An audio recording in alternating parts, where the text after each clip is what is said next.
మన ఫ్యామిలీ అందరికీ హాయ్ అండి. మేము తోటలోకి వెళ్ళినప్పుడు లియో గారిని తీసుకెళ్ళామనుకోండి, చాలా సంవత్సరాలు జైల్లో ఉండి బయట ప్రపంచానికి వచ్చిన ఖైదీ లెక్క ప్రవర్తిస్తాడండి. ఏదో వింత వింతగా ప్రవర్తిస్తాడనమాట తోటలోకి వెళ్తే. ఇదిగోండి ఇక్కడ డ్రిప్ పైపులు పరిచిన తర్వాత ఖాళీ అట్టపెట్టెలు అట్టలు ఉంటే అక్కడ పడేసాం, వాటిని పక్కన పెట్టలేదు. ఇక పోయి అక్కడ ఉన్న అట్టపెట్టెలు చుట్టూ రౌండ్ ఉండి మధ్యలో పెద్ద హోల్ లెక్క ఉంది కదా, దాంట్లో తలకాయ పెట్టేసి ఓ ఆడుతుంది. ఎన్నిసార్లు తీసి పక్కన పెట్టినా మళ్ళీ వెళ్ళి దాంట్లో తలకాయ, అంటే చాలా ఉన్నాయి అట్టపెట్టెలు, వాటితో ఓ ఆడుతుండు. బురదలో ఎగురులు పెట్టిండు. అట్ట ముక్కలతో ఆడుకుంటే పర్లేదండోయ్, అక్కడ ఉన్న బురదలో ఓ ఎగురులు పెడతాడు. ఇక మల్లెపూ లాంటి లియో మళ్ళీ బురద లియో అయిపోతాడు అని బయలుదేరాము.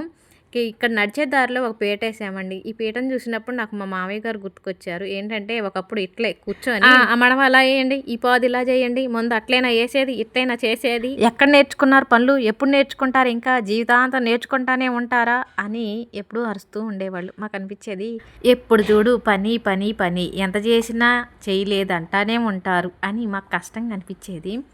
కానీ అప్పుడు వాళ్ళు చెప్పేది మన మంచి కోసమని అప్పుడు అర్థం కాదు. ఎప్పుడు అర్థమైందో తెలుసా? ఇల్లు పిల్లలు సంసారం అనే బాధ్యతల్లో బరువు మనం ఎత్తిన పడ్డప్పుడు అప్పుడు అర్థం అవుతుంది అనమాట. అప్పుడు ఎవరూ చెప్పుకోకుండానే ఎంత కష్టమైనా చేసుకొని వెళ్తానే ఉంటాము. తోటలో లియోగాడు ఫ్రెండ్ ఒకడు ఉంటే వాడు కలవటానికి వెళ్ళాడు. వాడి కోసమే మేము ఎదురు చూస్తున్నాం. మీకు తెలుసు కదా, 3 పిల్లల తల్లిదండ్రులు ఇక్కడ మొక్కజొన్న కాపలా ఉంటారు. వాళ్ళ దగ్గర కూడా బుజ్జి కుక్క పిల్ల ఉంది. ఇలా తోటలోకి వచ్చినప్పుడల్లా లియోగాడు వాడు మంచిగా ఆడుకుంటూ ఫ్రెండ్స్ అయ్యారు.